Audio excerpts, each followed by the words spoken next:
Hello दोस्तों, study tips channel में आपका स्वागत है।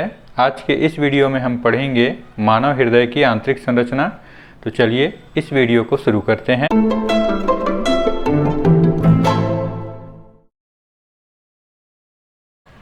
आइए वीडियो के शुरू में मनुष्य के हृदय के बारे में कुछ सामान्य बातें जान लेते हैं। मनुष्य का हृदय मांसपेशियों का बना हुआ 300 ग्राम का होता है, जो दोनों फेफड़ों के बीच में स्थित होता है। यह हल्का सा बाईं ओर झुका हुआ होता है और मनुष्य का हृदय के चारों ओर एक दोहरा आवरण पेरिकार्डियम पाया जाता है, जिसके अंदर पेरिकार्डियल द्रव भरा होता है। यह द्रव हृदय को बाहरी आघातों से या रगड़ वगैरह से हृदय की रक्षा करती है। हृदय का मुख्य कार्य शरीर के विभिन्न भागों में रक्त का परिसंचरण करना है। यह 1 मिनट में लगभग 5 लीटर ब्लड को शरीर के विभिन्न भागों में पंप कर देता है। तो आइए अब इसकी आंतरिक संरचना को देखते हैं। मनुष्य के हृदय की आंतरिक संरचना को समझने के लिए एक रफ चित्र बनाते हैं, जिसकी सहायता से आप उसके विभिन्न भागों को, उनके नामों को और उनके कार्य को बहुत अच्छी तरीके से समझ जाएंगे। उसके बाद लास्ट में हम एक उसका फाइनल चित्र बनाएंगे। तो आइए रफ चित्र बनाते हैं। मनुष्य का हृदय 4 कक्षों का बना होता है।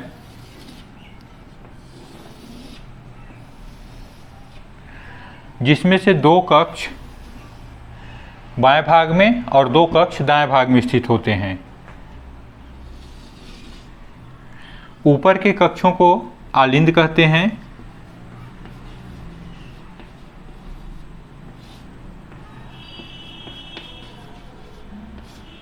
यह आलिंद या आरिकल कहलाएगा और नीचे के कक्षों को निलय या वेंट्रिकल कहते हैं।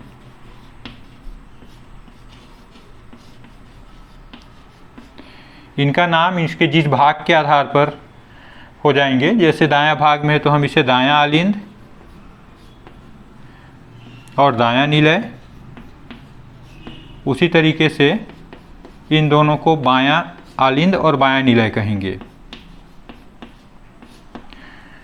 ये दायां और बायां भाग बीच में एक पट की सहायता से, ये पट या सेप्टम है, इसकी सहायता से अलग रहते हैं।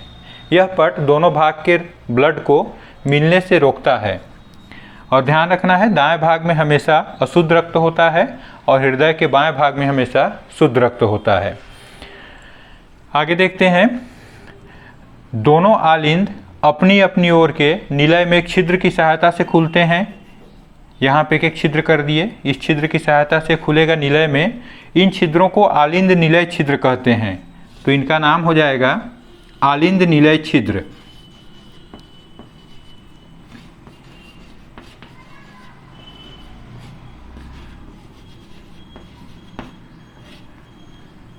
इधर वाले को भी आलिंद निलय छिद्र कहेंगे।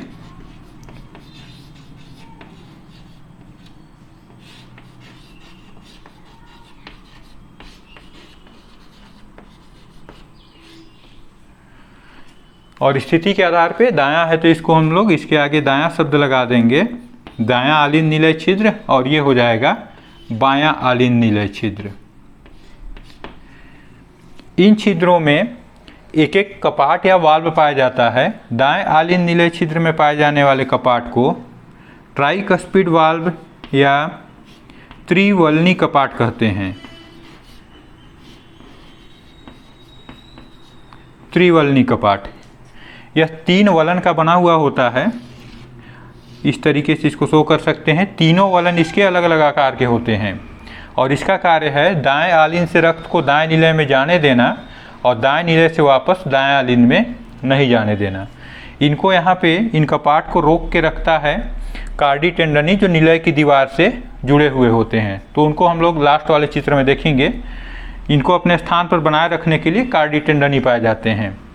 इसी तरीके से बायां आलिंद निलय छिद्र में जो वाल्व या कपाट होता है उसे बाइकस्पिड वाल्व या द्विवलनी कपाट कहते हैं।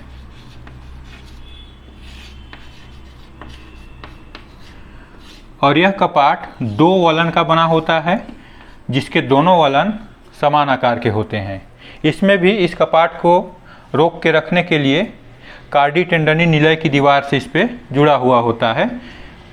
ताकि वह आलिंद की ओर न चला जाए। तो इस तरीके से हम बहुत आसानी से हृदय की आंतरिक भागों के नामों को जान जाएंगे। आगे की आंतरिक संरचना को समझने के लिए पहले धमनी और शिरा के बारे में जान लेते हैं। धमनी वे नलियाँ होती हैं जो रक्त को हृदय से विभिन्न अंगों तक ले जाते हैं, अर्थात इनका कार्य है रक्त को ले जाना, और इनमें हमेशा शुद्ध रक्त बहता है जिसमें ऑक्सीजन पाया जाएगा। और शिराएं वे नलियाँ होती हैं जो रक्त को विभिन्न अंगों से हृदय तक लाते हैं और इनका मुख्य कार्य है लाना, और इनमें अशुद्ध रक्त बहता है, अर्थात ऐसा रक्त जिसमें ऑक्सीजन नहीं पाया जाएगा। तो ये ध्यान रखना है हमको कि धमनियाँ हृदय से ले जाएंगे रक्त को और शिराएं हृदय में रक्त को लाएंगे। अब आगे का चित्र को देखते हैं। आइए इस चित्र की सहायता से देखते हैं कि धमनियाँ और शिराएं किस किस भाग में खुलते हैं। दाएं आलिंद वाले भाग में एक जोड़ी महाशिरा आकर के खुलता है। एक महाशिरा यहाँ पर जो शरीर के अग्रभाग अर्थात सिर और हाथ वाले हिस्सों से रक्त को ला करके इस दाएं आलिंद में खुलता है। उसी तरीके से एक महाशिरा शरीर के पश्च भागों से रक्त को ला करके इस दाएं आलिंद में छोड़ता है। तो ऊपर जो अग्र भागों से ला रहा है उसी के आधार पर इसका नाम अग्र महाशिरा या सुपीरियर वेना काभा, और ये कहलाएगा पश्च महाशिरा।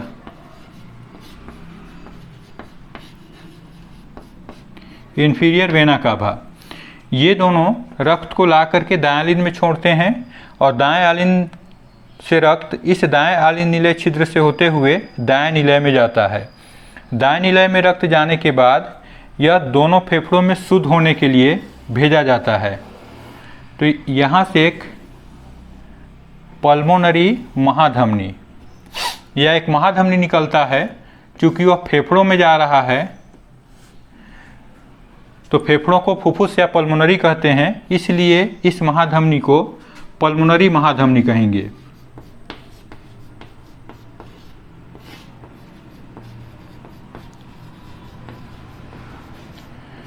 इस ऐसा धमनी है जिसमें अशुद्ध रक्त जा रहा है या अशुद्ध रक्त इस पे बहता है। इसको ध्यान रखना है कि पल्मोनरी महाधमनी ऐसी धमनी होती हैं जिसमें अशुद्ध रक्त बहता है।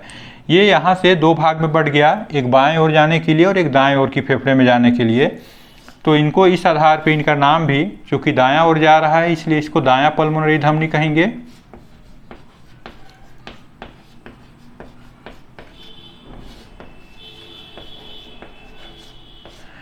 और यह बाएं ओर जा रहा है, बाएं ओर के फेफड़ों में जा रहा है, तो हम इसको बायां पल्मोनरी धमनी कहेंगे।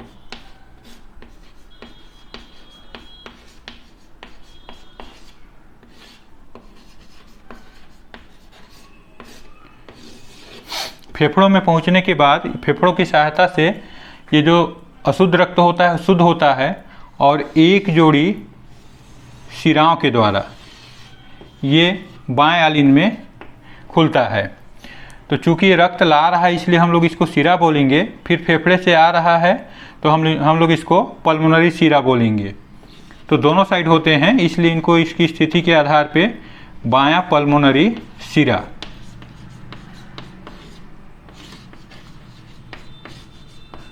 अब इसमें भी ध्यान रखना है कि शिराओं में हमेशा अशुद्ध रक्त बहता है, लेकिन पल्मोनरी शिराएं ऐसे होते हैं जिनमें शुद्ध रक्त बहता है। इधर से भी आने वाला इधर के फेफड़ों से भी शुद्ध करके लाता है और यहाँ एक जोड़ी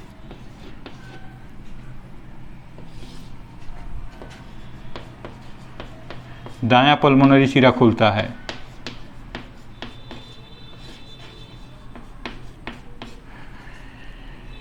अब इस भाग में रक्त आने के बाद इस बायां आलिंद निलय छिद्र से होते हुए बायां निलय में जाएगा और यहाँ से फिर शरीर के विभिन्न भागों को, चूँकि रक्त शुद्ध हो चुका है तो शरीर के विभिन्न भागों को बांटने के लिए यहाँ से एक महाधमनी की सहायता से निकलता है। तो ये महाधमनी शरीर के विभिन्न भागों को रक्त बांटने के लिए जा रहा है। अग्र भागों को इस तरीके से रक्त बांटते हुए ये घूम करके सीधे पीछे से, हृदय के पीछे से ऐसे निकल करके शरीर के जो नीचे अंग स्थित हैं, नीचे से अर्थात है हृदय के जो निचले भाग में स्थित हैं, उनमें रक्त बांटने के लिए चला जाता है। तो इस धमनी को, महाधमनी को दैहिक महाधमनी कहते हैं।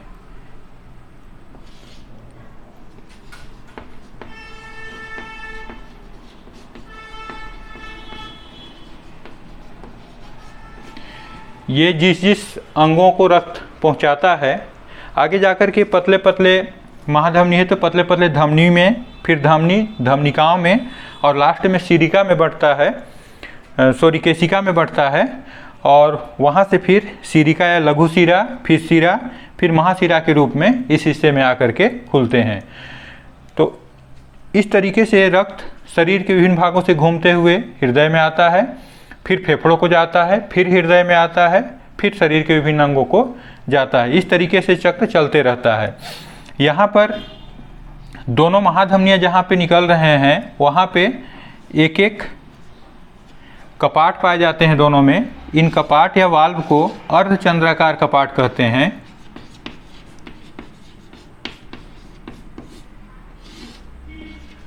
और इन कपाट का कार्य है रक्त को निलय से महाधमनी में जाने देना, लेकिन महाधमनी से वापस निलय में नहीं आने देना। तो इस तरीके से इस चित्र की सहायता से उसके आंतरिक भागों के भी नाम और बाहर जो जो निकल रहे हैं धमनी और सिराएं, उनके नाम भी आपको कन्फर्म हो गए होंगे। तो आइए अब इसका मुख्य चित्र देखते हैं कि इसका आंतरिक संरचना कैसे बनेगा, जिसमें सबसे पहले इस तरीके से एक आउटलाइन खींचेंगे, जिसमें हृदय को थोड़ा सा बाएं ओर झुका करके बनाएंगे। सबसे पहले इस हिस्से को बनाना है।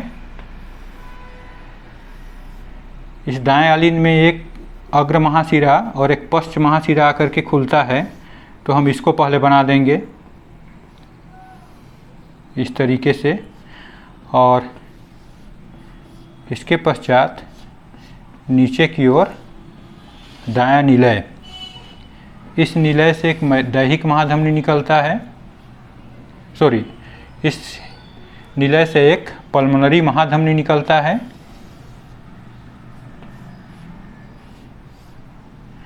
और यहाँ पे अर्धचंद्राकार कपाट पाया जाएगा। ये आगे जा कर के दो हिस्से में से बढ़ जाता है दोनों फेफड़ों को जाने के लिए। अब इस हिस्से को बनाते हैं।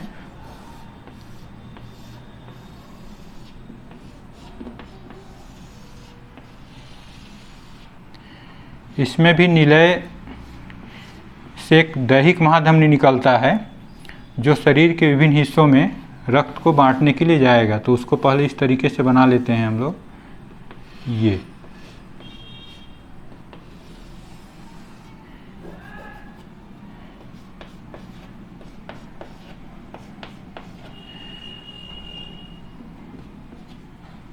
अब इसको बाकी जो बचे हुए हैं उनको पूरा कर लेते हैं। इस तरीके से ये लगभग पूर्ण हो गया है। बहुत आसानी से इसके चित्र को बना सकते हैं। और अब इस दायां और बाएं फेफड़े से जो एक एक जोड़ी पल्मोनरी शिराएं आते हैं उनको शो कर दिए। ये बाएं वाले हिस्से से आ रहा है और यहाँ पे दाहिने वाले हिस्से से जो पल्मोनरी शिरा आकर के खुलता है। इनको कुछ दूर तक ऐसे दिखा दिए। ये ऐसे बांटता हुआ यहाँ से ऐसे चला जाएगा और शरीर के जो नीचे अंग हैं उनको जा कर के ये बांटता है।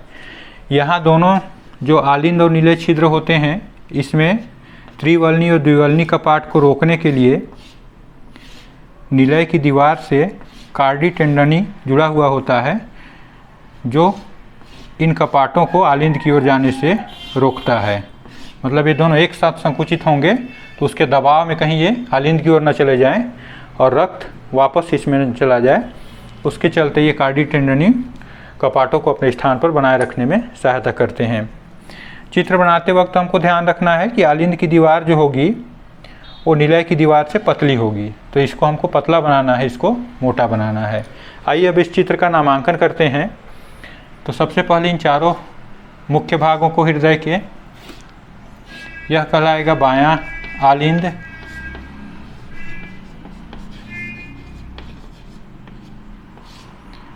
ये कहलाएगा बायां निलय।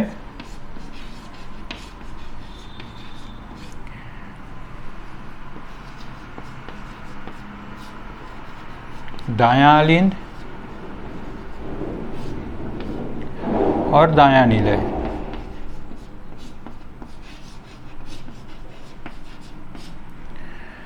उसके पश्चात ये दोनों अग्र महाशिरा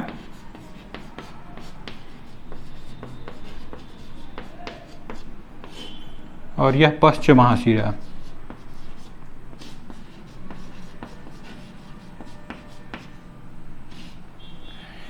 इस छिद्र को दायां आलिंद निलय छिद्र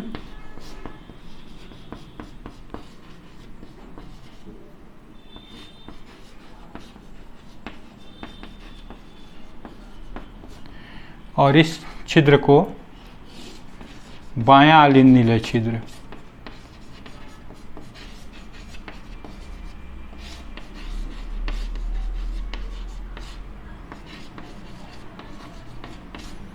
यहाँ पर जो कपाट होगा वो द्विवल्नी कपाट,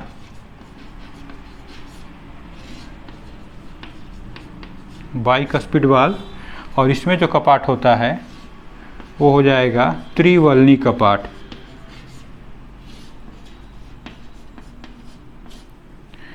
बीच में होता है पट और ये दोनों अर्धचंद्राकार कपाट। इनको भी पहले कर देते हैं।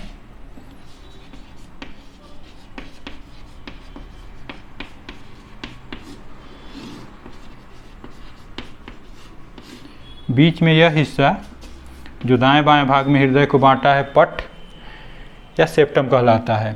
ऊपर के ये 2-3 नाम और बच गए, इनको देख लेते हैं।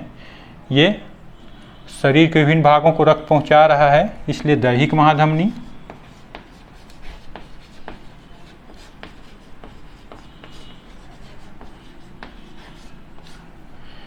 यह जो फेफड़ों में जाएगा ये कहलाता है पल्मोनरी महाधमनी।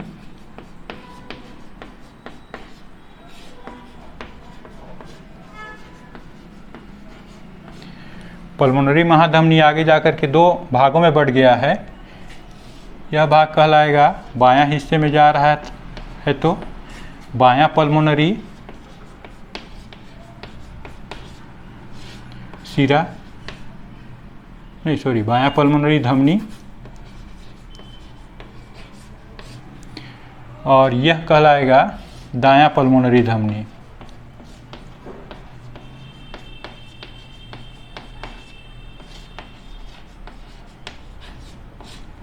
ये दोनों सिराएं, यह बायां साइड से आता है इसलिए बायां पल्मोनरी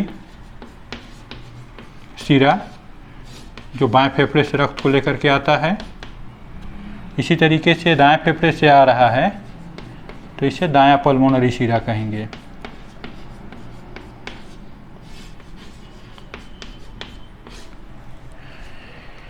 इस तरीके से आप बहुत सरल तरीके से हृदय का संरचना को बना सकते हैं और इसके भागों के नामकरण कर सकते हैं। तो दोस्तों, कैसा लगा यह वीडियो आपको? यदि अच्छा लगे तो इसे लाइक करें और चैनल को सब्सक्राइब करें तथा दोस्तों में शेयर करें।